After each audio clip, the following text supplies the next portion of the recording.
Hey, this is Mo Lunsford at Union Grove Lumber Studios. And this is the Shed Geek. We want to welcome you to today's episode. Welcome back to part 2 of a 2-part episode. Be sure to go back and listen to part 1. You might have missed something. Hope you enjoy the conversation today. So people, ultimately the people don't know what they're getting. I would say almost everybody who buys a metal building is somewhat surprised at the end result, unless they have either bought one before or they know someone who bought one. I would say almost everyone is surprised. And some people are surprised in a really good way. Like, oh man, this is like me. I was blown away by what I got for the cost I paid. I was expecting this thing. I went to buy a wood shed. I put a concrete pad down. I'm like, you know what? I'm buying a wood shed. I knew exactly what brand I wanted. And that's how I met Eric. It was the brand. And in my area at the time, it was a certain brand and it was the hot ticket. And I wanted one, period. It was a status thing for me. Mm-hmm. And I went to a random shed lot to look at this building. And he said, man, you got a concrete pad. Why in the world would you want a wood shed? It's going to be elevated off the ground. You're going to have a ramp, blah, blah, blah. Didn't know a thing about carport buildings. Didn't know anything about tubular steel, nothing.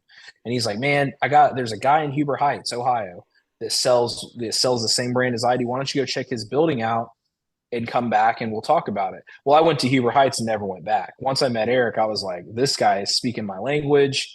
And he explained to me how they fasten to the concrete. And if you put a little bit of silicone under the base row, you can create an air pocket and all these things that were kind of overcoming my objections and overcoming my concerns. And when I got it, it blew me away. Because a 12 by 16 metal building can be really bad.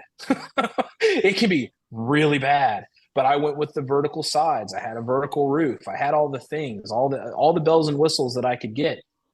And it's, 5 years later almost, it's a great building. It is way outvalued its utility as far as I'm concerned. Couldn't have been happier with it.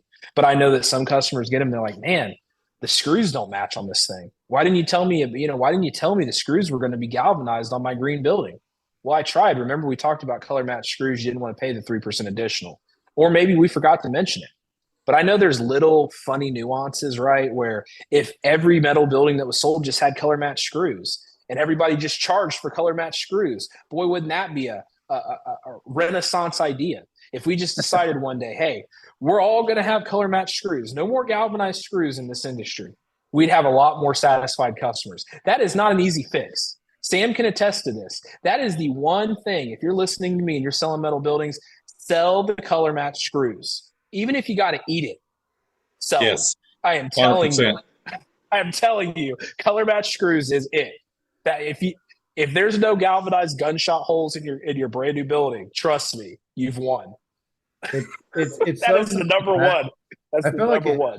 It comes back to being like that qualified salesperson that understands it, gets it, has the right attitude for the customer. Because you can overcome so many things with a good sales process that even a subpar product, like if we just talked about, impulsive shopping. I mean, some of the worst I got were the guys who stood at the door, 1 foot in, 1 foot out. Guy down the road's got one this much. How much is yours? And it's like, whoa, I got to be willing to lose that guy before I even try to convince him to, because if I can't get them to come in and sit down and understand that this sales process is going to take an hour at least of your time, if you're price shopping to the point to where you're not allowing me to talk about how what they have down there is actually a, vertical roof, it's a circular tube as opposed to a square tube, or or on sheds, that's a 18 on center, single top plate, that's a 20-year metal roof. They look the same, but just because it's got stripes don't mean it's a zebra. It's give me a chance to sit down and talk to you and explain to you what I have here in comparison, because we can probably meet or beat if that's really what you want. I got a big day tomorrow. I have a fully finished 18 by 40 cabin that's going to require 2 to 3 mills to get it delivered. way back in the sticks and down a dirt lane. With all the rain we've had lately, it's going to be a mess. Well, it needs a bigger mule. Well, when you talk, Cardinal listens, and you asked for it.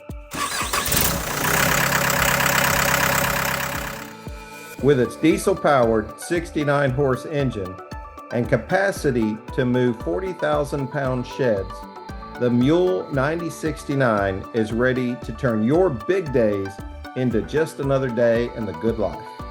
Ah, that's right. You're talking about the one they had up in Michigan at the shed show. That monster mule, that thing was awesome. That's right. It's the one you've seen at all the shed hauler barbecues. Man, yeah, there's nothing like a little diesel donkey to make my day go so much better. We're big at taking the deal off the table. You know, let me give you a little bit of my sales approach. I'm going to give it to you straight. We take the deal off the table. We don't get into a bickering match over price. We are selling you a quality product at a fair price. We are telling you who's making it to the best of our ability, how quick it'll be there. Do you have all this information from this other person on Facebook Messenger, or do you not? And if we can do a true apples to apples comparison on price, then we'll get into it. But until then, if I don't see it, it doesn't exist. And my guys operate that way. You will spend more time chasing a deal that's going nowhere when you could be conquesting further deals, in my opinion. Yeah. I'll take Shannon's stripe thing one step further. Just because it's black and white with stripes doesn't mean it's a zebra. That'll tell you what the other side. That'll tell you what the other side actually is. I had a guy one time. Sometimes you just catch me on a bad day, I guess. He did that half foot in the door, half foot out, and said, "Hey, can you price match that guy down the road?" And I looked at him. I'm like, "Is that the same way you bought that pickup truck you drove up in?" You know what he did? He walked in the door and sat down. Because he's like, no, this guy's actually serious about what he does. Because, no, I would never buy a pickup truck like that. And the fact of the matter is, customer education on steel is just as important as it is on sheds. You know, they all look like sheds. They all look like steel. But do you want a Chevette or do you want a Corvette? I mean, there's a difference there. We all know that difference. But that little old lady doesn't know the difference. And somebody has to educate her to the difference of it. What are we going to do? So when I scroll Facebook now, you guys have absolutely killed my algorithm here. I promise you, the next 2 days, I'm not going to see anything except carport ads again, and I'm not going to be a happy camper. Other than the fact that I don't even have time to scroll Facebook anymore. There is a limited 4 or 5 people that I follow that I'm able to keep up with right now.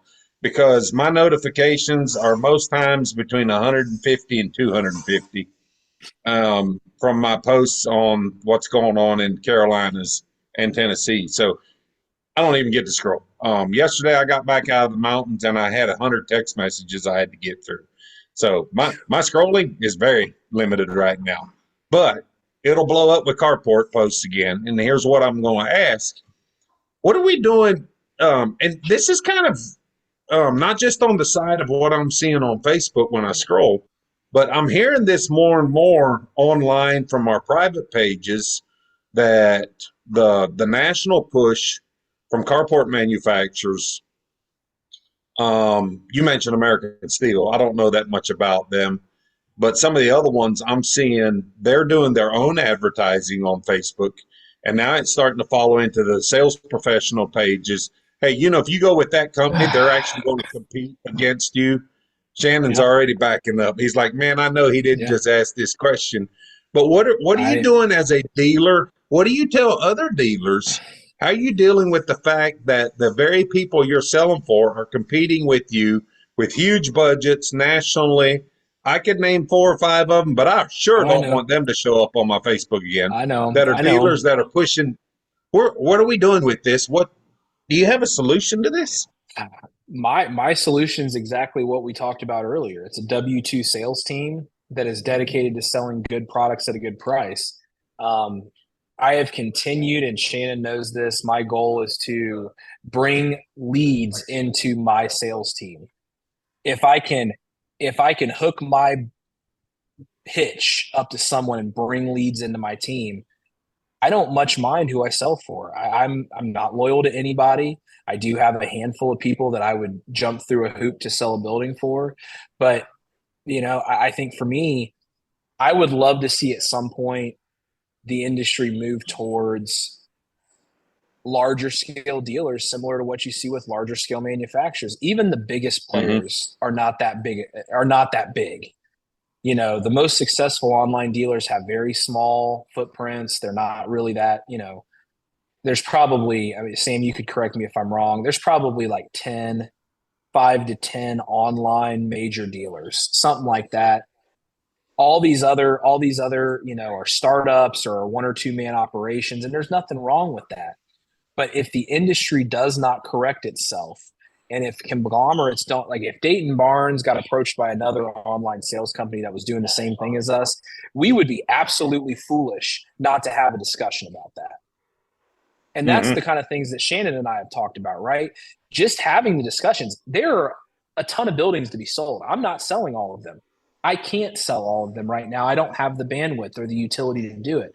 But I can tell you from my perspective, there's a lot of people that do it the right way, and there's a lot of people that are doing it the wrong way. And I would leave it at that.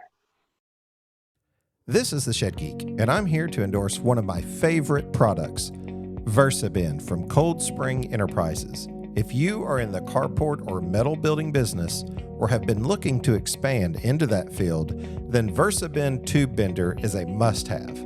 At VersaBend, we thank you for your interest in our tube bender. The VersaBend is designed to bend 2-inch, 2 1/4 inch, and 2 1/2 inch square tubing, as well as the 2x3 rectangular tubing in either 12 gauge or 14 gauge. Powered by a robust 5 horsepower unit, it features 2 adjustable stops for setting your desired degree or pitch. Priced at just $19,500 FOB from Abbeville, South Carolina, you can secure your VersaBend with a down payment of only $1,500. Contact us to check availability and get placed on our order list. VersaBend is a family-owned business dedicated to providing an easy-to-operate bender made with off-the-shelf components. A unique feature of our bender is that it offers a full radius bend, unlike the double crushed bends produced by most other machines. Want to see it in action? Visit our website at www.csecarport.supply or give us a call at 864-446-3645. It happens to us, Jared, because we have a podcast in the industry, but we work in the industry. So initially, whenever I came out, was working in RTO, but then took a hiatus from that for a long time to sort of find myself. I found myself unemployed and having to make a living off of the podcast and selling advertising, and I feel like we did a good job. I feel like we still do a good job. We're shifting our focus to almost go more toward product, because one of the problems that we're having is the opportunity in the digital world, is getting very confusing, because there's a lot of people starting to compete at a higher level that all offer multiple solutions. We do as well too, right? So, one I got one negative review, if you will, that didn't go public, and it was kind of somebody saying, I don't like the idea that you're in rent to own and you do a podcast, now that you're in rent to own. And I'm like, okay, well, explain to me what your feelings are. It's like, well, you're biased because you can provide RTO services.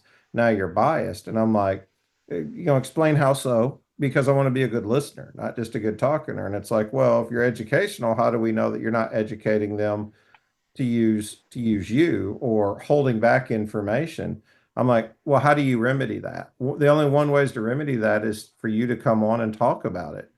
I've not eliminated anyone's opportunity, minus possibly one company, from being able to advertise with us, but I've certainly not blacklisted anyone from coming on, including our competitors, because good conversation happens when your competitors come on. So to me, Mr. Gentleman who complained, you took the wrong approach and you said, well, I can't come on there. I'm giving more credibility to your platform. So now I have to go out and compete with you.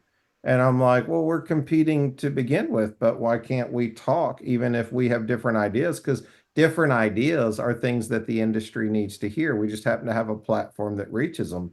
So why not come on and disagree? I wouldn't put anything on that you're not okay with. I'll send you the edited copy ahead of time. Sure. So let's have that good, deep conversation. And if you challenge me and persuade me to change on my opinion, that just shows your credibility because you know what? Wait a minute, that idea is actually better than mine, but we won't know it exists until you come on and discuss it. So my position was I'm not doing anything wrong. I'm not telling someone they can't come on and share their feelings even if they disagree. In neither conversation with you guys have I told you guys to blacklist anyone or don't have someone come on. I never would. I mean, there's no it's not beneficial, for the industry. So, like, I guess, yeah, I'm perfectly fine with the conversation no matter what it is, right? If it's a I think difficult rising tide, that's okay. rising tide raises all ships, Sure. right? I Yeah. mean, competition wise, from my perspective, to answer Sam's question directly, we have to become so valuable as dealers, they don't need to do that.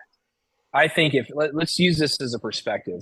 If you're a really successful dealer and let's just say you did $2 million last year with a manufacturer, and now you've gone to that manufacturer and said, hey, you know what? I was making 15% last year. I'd really like to make 17%. I'm getting offered 17% by this other company. If they tell you no, and you immediately go with that new company at 17%, not necessarily knowing what the end result for you is, you know what you did the previous year. You did $2 million at 15% commission. My argument to you would be maybe set another timeline, maybe give them a little bit longer, because when manufacturers lose $2 million in revenue from a dealer, what do we expect them to do? That would be my kind of retort back is, what do the dealers expect the manufacturers to do when they have payrolls to meet? I mean, I know competing on a national level, I get that. But if you've been to a large scale metal manufacturer, it's not just one guy with one piece of equipment. It's several people that keep this chain going.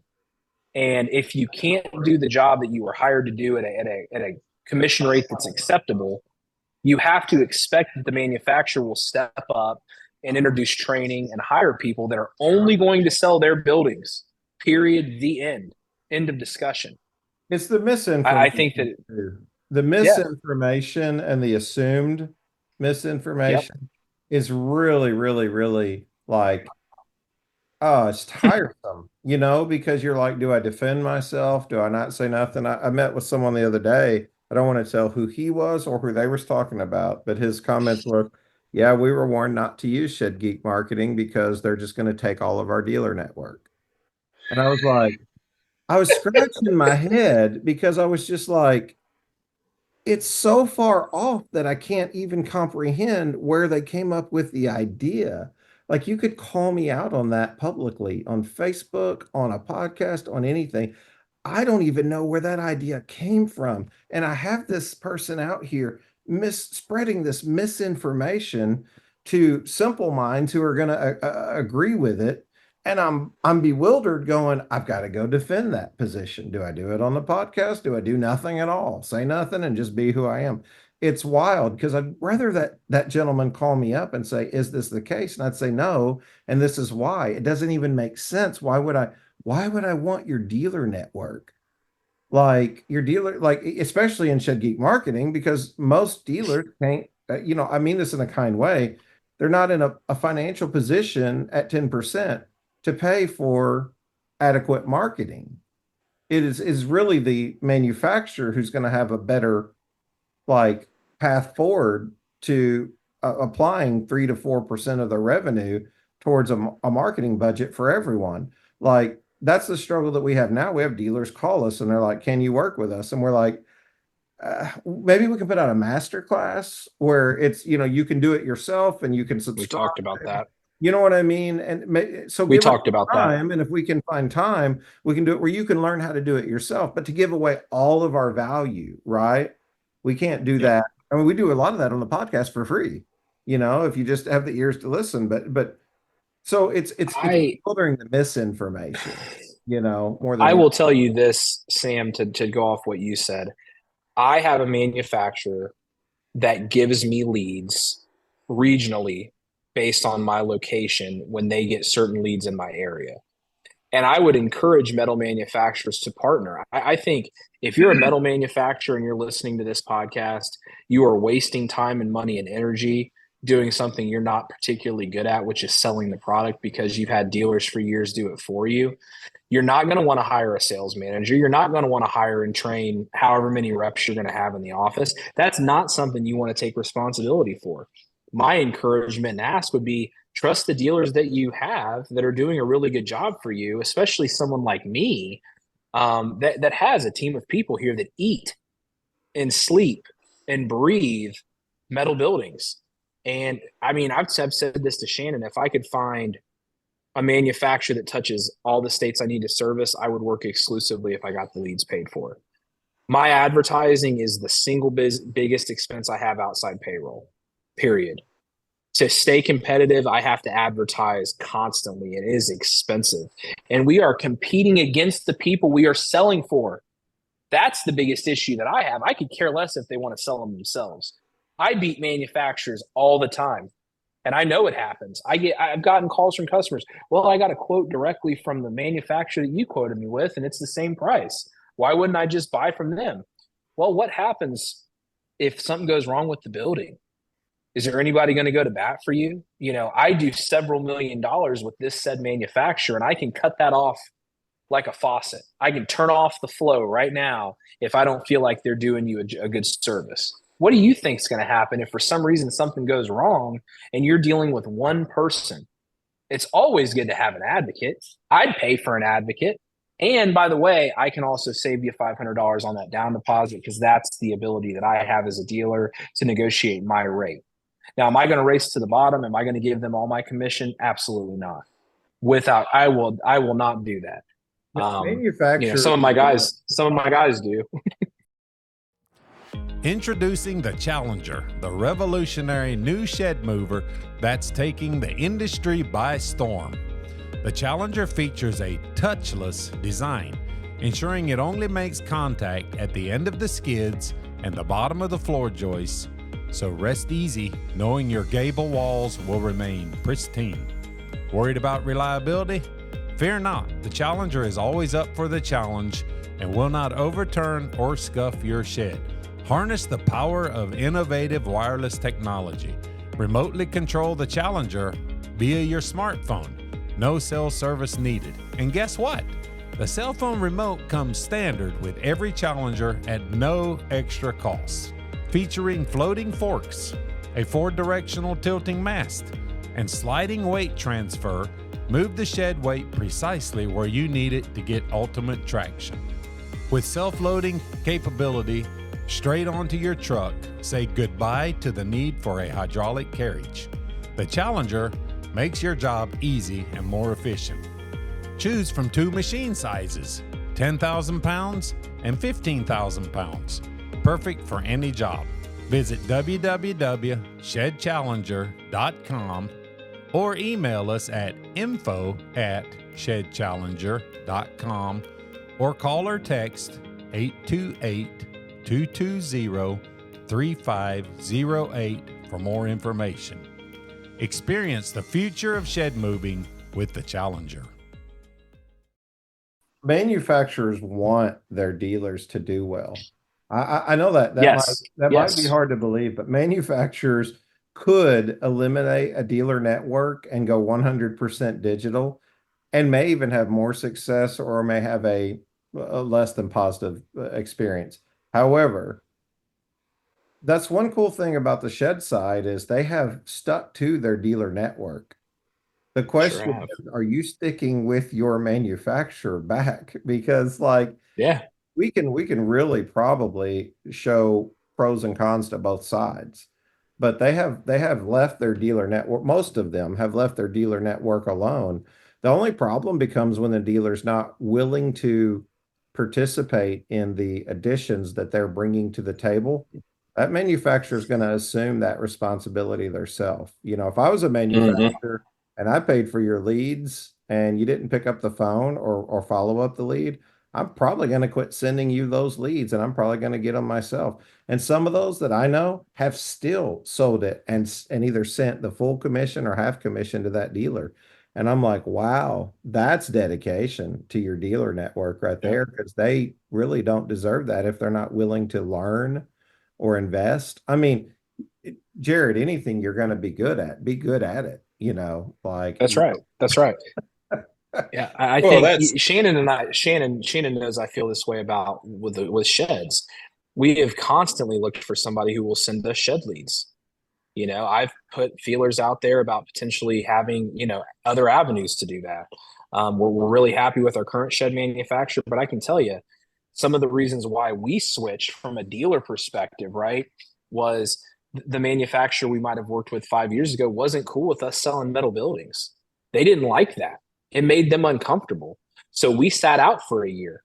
We sat out for a year on wood so that we could get out of our, non-compete and all of that. We sat out for a year and then we signed back up with another manufacturer. I would challenge dealers to not be put into controlled boxes by people that aren't controlling your end. Manufacturers do a great job most of the time, no doubt. I think you're a lot better off in the shed space than you are on the metal building side currently. I think the sheds are put together manufacturer dealer network wise. I agree with you 100%, Shannon. I think that they are pretty darn loyal, and you should be loyal to your manufacturers if you can be. Sam, sorry, we just kind of Yeah, you were gonna say something there, we just Sam. kind of took over. I'm sorry.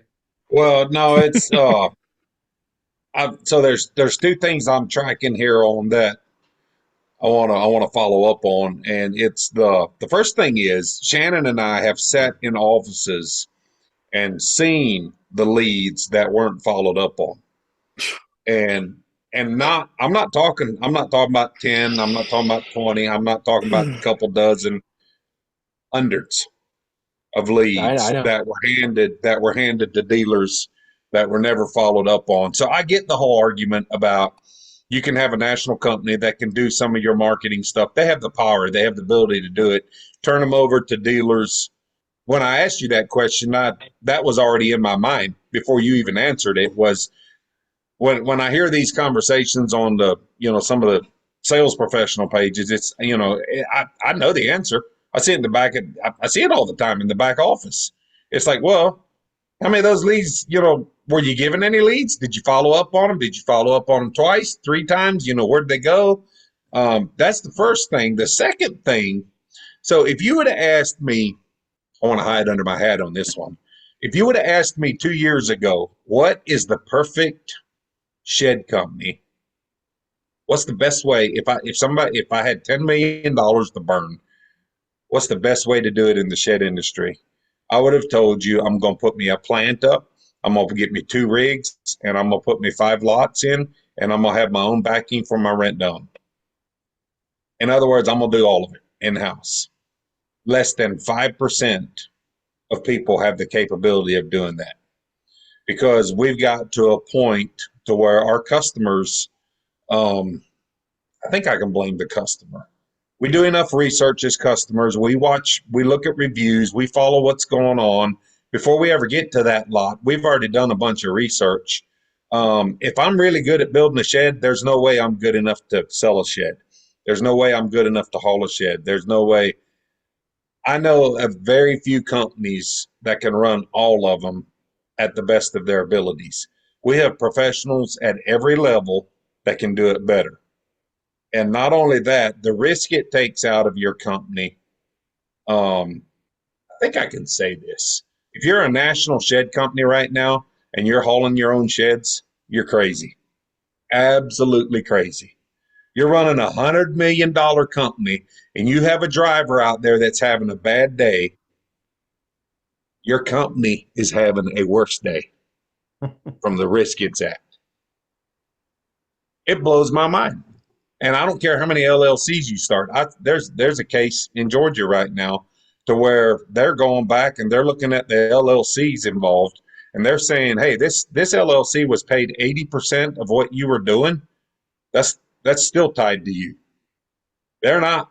It's limited liability corporation.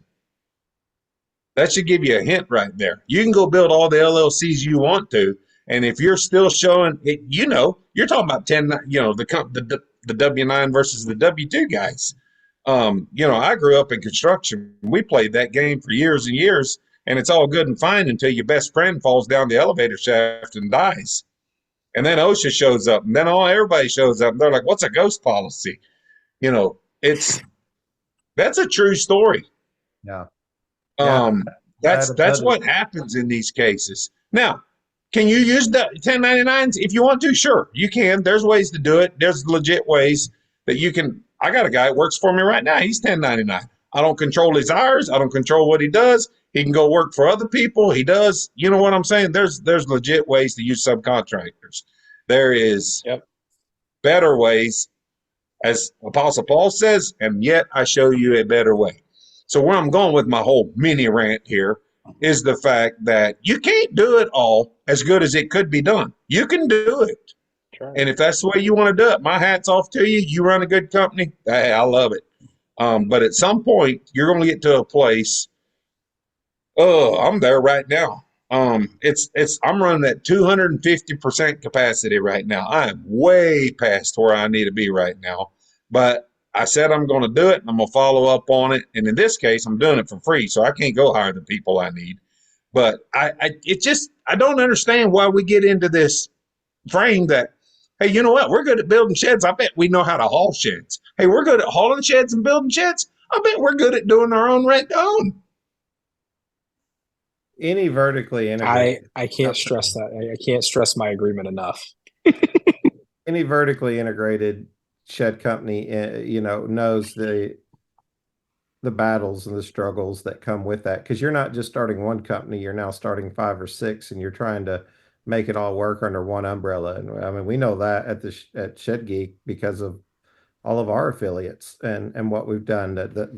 But what we've done is tried to let them be good at what they do, and let's just be good at what we do. So marketing call today, that's the way it went. We've always done our own Facebook. We've boosted posts. We've run our ads, and so the next thing you know, we're in a conversation about running ads on Facebook Ads Manager, or like, what's that?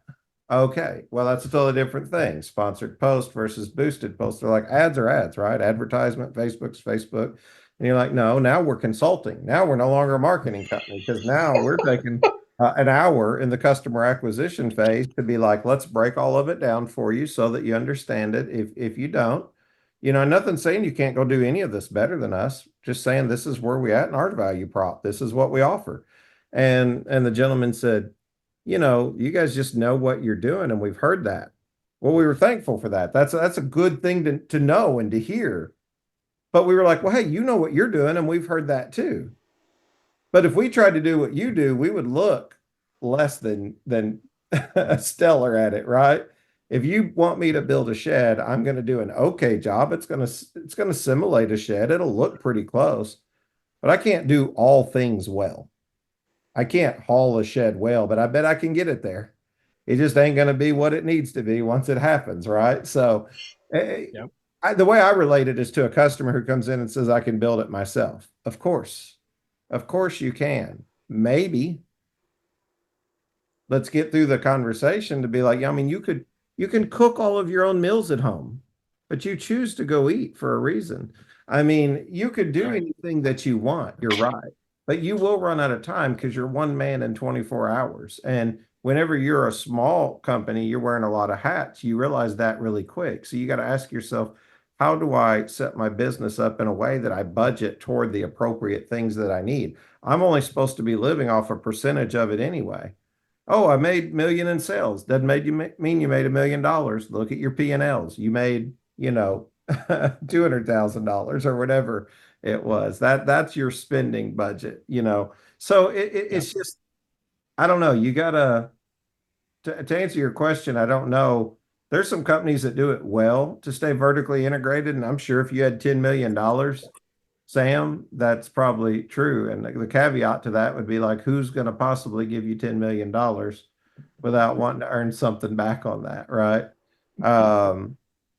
Vertical integration definitely is the way to go, but I think this conversation almost leads into a bigger one about acquisitions and the destiny of the shed and carport business long term, and like who's going to emerge as a national brand that you'll know, like Bucky's or John Deere or Harley Davidson.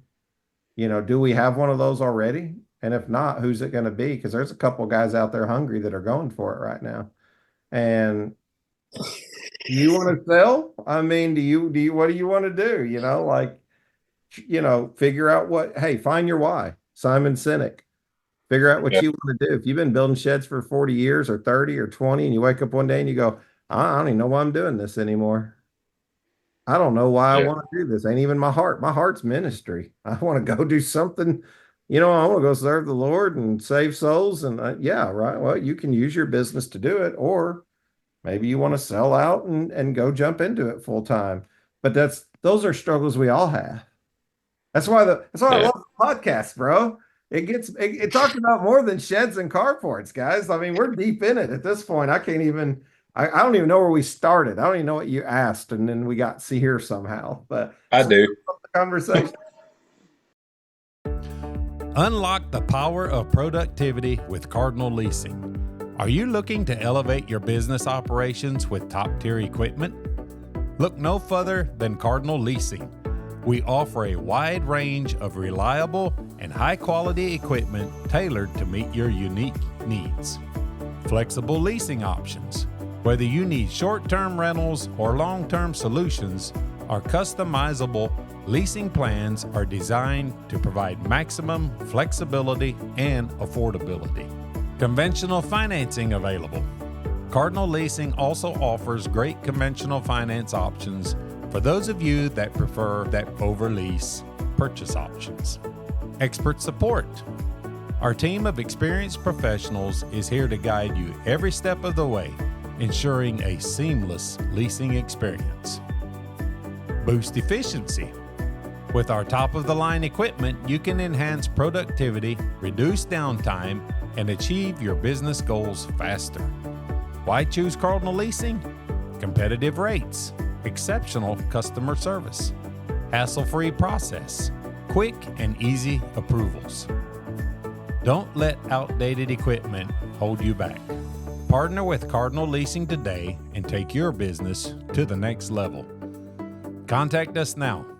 Visit our website at equipment.cardinalleasing.us or call us at 618-803-4086 to get started. Yeah, I actually had a phone call today. It's funny that you brought up acquisitions. I get a phone call today. It's mind blowing the phone calls I've got in the last week. So I said from day one that if we do 100 sheds in 30 days, it is straight up a God thing because there's nobody that could pull this off. We did 100 sheds in almost 2 weeks. And after that first 2 weeks, it's just everywhere. I'm getting phone calls from numbers and they're like, hey, I heard you're doing this shed thing. We're so-and-so shed company over here. We want to send some sheds. So I'm talking to a guy today and I'm like, well, he's like, yeah, I've seen you at the expos and stuff. You always got people talking to you, which is one of my pet peeves. I'm like, don't ever walk past me if you want to say something to me. I don't care if there's 10 guys standing around. You wade through the middle of them if you have to and shake my hand. I don't care. He said a couple of years ago, he called this guy up and the guy's like, you know what? This is my 25th year. Yeah, let's do something. And he buys him out because it's just like, he had found a number that worked for him. 25 years, that's pretty good. Why not? If somebody wants to buy you out, we're going to see that. And we've been talking about this for a couple of years already. That, and we've seen some big ones. Cook's deal was a big deal. And it's been looks like it's been fairly good. There's been some, there's always some ripples come out of it. When you say John Deere, you say Ford, you say Dodge, you say Chevy, on the hauler page, I don't care what carport company you name, there's going to be haters and lovers. I don't care what shed company you name. Somebody had a bad experience. Somebody had a good experience. Yeah. Shannon and I are to the point where it's like, okay, it's all good. We don't care. Let's just go on. Let's talk about it and move on. I get that. That's why I guess I was kind of bouncing back on the reviews thing, because I know when I find something. So a couple of years ago, I wanted a crossbow. I've just got it in my head that I want something lethal that doesn't make any noise. Suppressor's not good enough. It's not a silencer, it's a suppressor. And it goes ding, ding, ding, which is a lot better than boom, boom, boom. But I'm like, you know what? I want a crossbow. I want the best crossbow that there is. And I start digging around and I'm looking at reviews and I look at this one and that one. You know that the best product out there has bad reviews? Of course. It's mind-boggling. How can it? It's perfect. So it's the, I've learned if something has a perfect 5-star review, I'm like, whoa, wait a minute. And we talked about this earlier. You can buy likes. Oh, you beat me to it. I did. It's an inside joke. It's an inside joke, Jared. You beat me to it. No, I love you, Sam. But you beat me to it. I had it in the back of my head, and I was going to do it. And you know what happened? It came totally natural. I had no plan on using it. But it's like I follow people on Facebook. And apparently you can buy reviews, because if you start looking up the 5-star reviews, it's like, there's no way this guy bought this product. You can even on Google, you see stuff and it's like, nah. So I've got to where I'm pretty happy in my 4.2, 4.3, somewhere in that range. And every once in a while, if I'm really gung-ho about something, I'll even find a lower one and I'll go through some of the reviews and I'll be like, okay, what actually? And they went to this restaurant, they didn't like the way the chair sat. Yeah. I can't even know. With every user experience, you're going to have something. That's just what it boils down to. It's, and I don't know, there's a reason why, we find friends that we kind of mesh with, maybe closer than others. It's kind of the nature of the way that we're, I mean, it's why it was such an easy decision to talk with you guys, right? To be on the podcast and hosting it. We had a lot of like-minded ideas and stuff and conversation. It's kind of hard if I'm struggling, to have someone on who's thinking in a totally different direction. It's kind of like, I don't mind being challenged. Don't get me wrong, but it just doesn't make sense. So, I think I saw a Facebook post, and we're getting way out in the weeds here now, that said, I don't know, it's weird how you just find a human and say, I really like this one. I want to be friends with this one for a long time. But I think there's a little something in there that you develop, this back and forth with these friendships. And we know we're not going to please them all, we're not trying to take over the industry or anything like that. We know there's room for others. There's others that do good jobs. We encourage them. We just want to be part of the process. And, hey, if we can put in the work and the effort, we're now 400 episodes or 4 years in, 300 episodes in, we're putting in the work. We're doing it. We want to talk to people. We want to have conversations. These things bring about good, in my opinion. I think nothing comes from silence or suppressing any of that conversation. I feel like you want to have that, and I'm willing to have that transparently in front of people. That's why I feel like these talks right here do something really good. Sam, you're getting to Joe Rogan territory. Every one of them's turning into a 2-parter because we're just getting in so deep. But I'm gonna have to bounce out of here soon. I got to go to my in-laws. I got to get out of here. We'll pick Sometimes it up again, I look like I'm falling asleep. I'm sure Jared's got things he's got to do too. The weekend's up on us. I'm actually currently staring at the Amazon man wanting to bring a package inside, and I'm hoping to bring it inside. Go get it, man. Go get it. Go. You're good. So we'll I'll be up there next week chatting with you. We're hoping to get the Steel Kings rolling, maybe January, February. I hope people will tune in and listen. This will be a little sample of what to expect. You see Jared for who he is, and who knows, maybe we'll do some cross communications on each other podcasts back and forth like this from time to time. Absolutely. Yep. That sounds like fun, guys. So I look forward to it. Well, it's definitely a pleasure to meet you. Thanks for letting me grill you pretty good there. Yes, sir. I look forward to many more good episodes. Can't wait to meet you and buy dinner for you. Yeah. I appreciate that. That's another inside joke that we'll let ride for now, and you'll figure out later. But thanks for being on. Absolutely, guys. Welcome to the best industry on planet Earth, as far as I'm concerned. Yeah, there's, like you said, we have our ripples, but I still love this industry. It's still where my heart's at. It's why I'm still here. And to see how this industry has stepped up the last 6 weeks, when a catastrophic event hits us, it's just crazy how these people have stepped up. And now I'm getting random phone calls from all over the place. People just, they want to get involved. It's the heart of the industry that they're still about helping people. They still want to treat their customers right, the way they want to be treated. And I think that's huge. So thank you guys for being on today. To everybody out there in techno land, I guess, thanks for being with us today. Shannon, you can give the shout out to where all we are. I don't even know where all we are anymore. I listen on Spotify and YouTube. I know we have all the other stuff that we use. Any major media outlet, Pandora, Spotify, Apple Podcasts, Google Podcast. We're on YouTube. We have a call-in landline for the plane community to listen. So they just dial in, they can save their place, go back and listen later. And then, of course, we do the newsletter every Monday, Wednesday, and Friday. It's got a link to today's episode and a link to a lot of people who support us.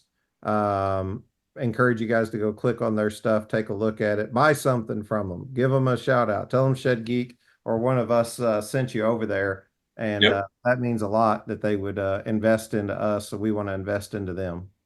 Yep, that's true. And you can always email us at sam@shedgeek.com. Shannon's at info@shedgeek. And I'm guessing Jared's going to be jared@shedgeek.com. So got it. That's how you get a hold of all of us. Sir. Yes, sir. Thank you guys for being on. Jared, welcome aboard. We're going to have some good times. Yes, Till sir. next time. Good talking to you guys.